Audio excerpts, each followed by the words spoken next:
இந்த உலகம் எப்போது அழிவை சந்திக்கும்? அதை நம் கண்களால் பார்க்க இயலுமா? இதற்கு புராணங்கள் என்ன சொல்கிறது? இதெல்லாம் மக்களிடம் இருக்கும் பரவலான கேள்விகள்.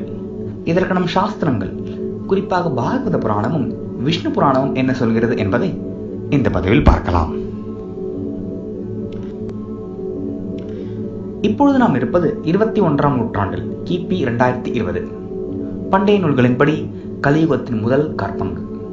கலியுகத்தின் மொத்த கால வரையறை 4,32,000 வருடங்கள். இதற்கு முந்தைய யுகங்கள் துவாபர யுகம், திரேதா யுகம் மற்றும் சத்தியயுகம். கிருஷ்ண பரமாத்மா பூமியை விட்டு வைகுண்டத்திற்கு திரும்பிய நிகழ்வே துவாபர யுகத்தின் முடிவாகவும் கலியுகத்தின் தொடக்கமாகவும் கருதப்படுகிறது. மேலும் அறிஞர்கள் படி அந்த வருடம் கிமு 3102 ஆகும். கூட்டினால் நாம் கலியில் கடந்திருப்பது வெறும் 5122 வருடங்கள் மட்டுமே. அதாவது மேலும் 4,27,000 வருடங்கள் நிலுவையில் இருக்கிறது என்ற அர்த்தம். கலியுகம் முடியும் அந்த நிகழ்வில் மகாவிஷ்ணு கல்கி அவதாரம் எடுத்து அதர்மத்தை அழித்து தர்மத்தை நிலைநாட்டுவார் என்கிறது பாகவதம். தர்மம் ஸ்தாபித்தவுடன் சத்தியுகம் தான் மறுபடியும் தொடங்குமே தவிர இந்த பிரபஞ்சம் முடிவை சந்திக்காது. முழு அழிவான மகா பிரளயமும் புனர் நிர்மாணமான சிருஷ்டியும் பிரம்மாவின் ஆயுட்காலமான 100 ஆண்டுகள் நிறைவடையும் பொழுதே நிகழும் என்கிறது பாகவத எழுத்துக்கள். ஆனால் பிரம்மா உட்பட தேவர்களின் நேரக்கணக்கும் மானிடர்களின் நேரக்கணக்கும் வேறுபட்டது. பிரம்மாவின் 100 ஆண்டு ஆயுட்காலத்திற்கு இணையான மானிட வருடங்கள் எவ்வளவு என்பதை பார்ப்போம். அதுவே நம் நாட்காட்டிப்படி இந்த பிரபஞ்சத்தின் ஆயுட்காலத்தை குறிக்கும். யுகத்திலிருந்து ஆரம்பிப்போம். கலியுகத்தின் கால வரையறை 4,32,000 வருடங்கள். துவாபர யுகம் கலியின் 2 மடங்கு 8,64,000 வருடங்கள். திரேதா கலியின் 3 மடங்கு 12,96,000 வருடங்கள். சத்தியயுகம் 4 17,28,000 வருடங்கள். இந்த 4 யுகமும் சேர்ந்தது ஒரு சதுர்யுகம் அல்லது ஒரு மகாயுகம் என்று கருதப்படுகிறது. இந்த 4ஐயும் கூட்டினால் நமக்கு வருவது ஒரு சதுர்யுகத்தில் 43,20,000 மானிட வருடங்கள். இதே போல் 1000 சதுர்யுகங்கள் சேர்ந்தால் 432 கோடி மானிட வருடங்கள். இதன் பெயர்தான் ஒரு கல்பம்.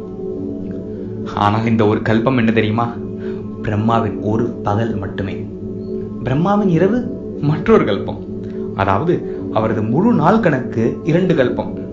இதே போல் அவரின் 1 வருடம், இதே போல் அவரின் 100 வருடம். பெருக்கினால் 432 கோடி 2 360 100 311 லட்சம் கோடி மானிட வருடங்கள். இதுதான் பிரம்மாவின் ஆயுட்காலம். சரியாக சொல்ல வேண்டும் என்றால் இது பிரம்மாவின் பதவி காலத்தை குறிக்கும். முடிந்தவுடன் மற்றொரு பிரம்மா அவரின் பணியை தொடர்வார். எப்பொழுது இந்த வருடங்கள் முடிவுக்கு வருகிறதோ அப்பொழுதுதான் மகா பிரளயமும் சிருஷ்டியும் ஏற்படும் என்கிறது சாஸ்திரம். இது தவிர ஒரு கல்பம், அதாவது 1000 சதுர்யுகம் என்று பார்த்தோம் அல்லவா, அதை 14 மனுக்கள் சேர்ந்து ஆட்சி செய்கிறார்கள் என்பது ஐதீகம். வகுத்து பார்த்தால் ஒவ்வொரு மனுவிற்கும் ஆட்சி செய்ய 71 சதுர்யுகங்கள் கிடைக்கும். இந்த 71 சதுர்யுகத்தின் கால வரையறைக்கு ஒரு மன்வந்திரம் என்று பெயர்.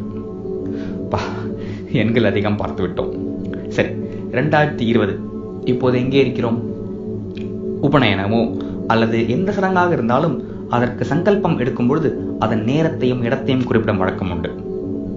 ஆத்ய பிரம்மணா த்விதீய பரார்த்தே ஸ்வேதவராக கல்பே வைவஸ்வத மன்வந்தரே அஷ்டாவிம்சதிதமே கலியுகே பிரதமே பாதே என்று சொல்லிவிட்டு ஜம்பூத்வீபே பாரத வருஷே பரதக்கண்டே என்று நம் புவியியல் இருப்பிடத்தை சுட்டிக்காட்டுவோம். அதில் ஆத்ய பிரம்மணா என்பது இப்பொழுது இருக்கும் பிரம்மாவை குறிக்கும். ஏனென்றால் அவர் பதவிதான் மாறிக்கொண்டே இருக்குமே. த்விதீய பரார்த்தே, பரார்த்தே என்றால் பாதி, த்விதீய பரார்த்தே என்றால் 2ஆம் பாதி. நாம் இப்போது இருப்பது 51வது வருடத்தின் முதல் நாள் பகல். இதற்கு ஸ்வேதவராக கல்பம் என்று பெயர். வைவஸ்வத மன்வந்தரே, இப்போது அரசாளும் மனு 7வது மனு, சூரியன். அவரின் மற்றொரு பெயர்தான் விவஸ்வான். எனவே வைவஸ்வத மன்வந்தரே. அஷ்டாவிம்சதிதமே 28வது முறையாக வரும் சதுர்யுகம்.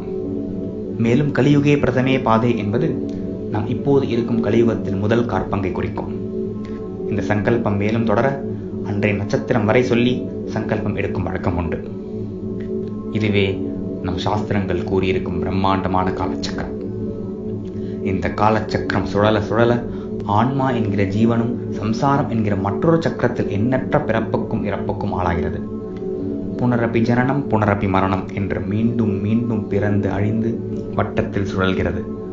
மோட்சம் என்கிற நித்தியமான இலக்கை எட்டும் வரை. இந்த பதிவு உங்களுக்கு பிடித்திருந்தால் பாகவத புராணத்தில் இருக்கும் வாழ்க்கையின் விடுகதை என்ற வீடியோவும் உங்களுக்கு பிடித்திருக்கக்கூடும். நம் சேனலில் அவசியம் பார்க்கவும். இதேபோல் வீடியோக்கள் காண மறக்காமல் பாம் லீஃப் ரைட்டிங்ஸ் சேனலை யூடியூபில் சப்ஸ்கிரைப் செய்வோம். நன்றி.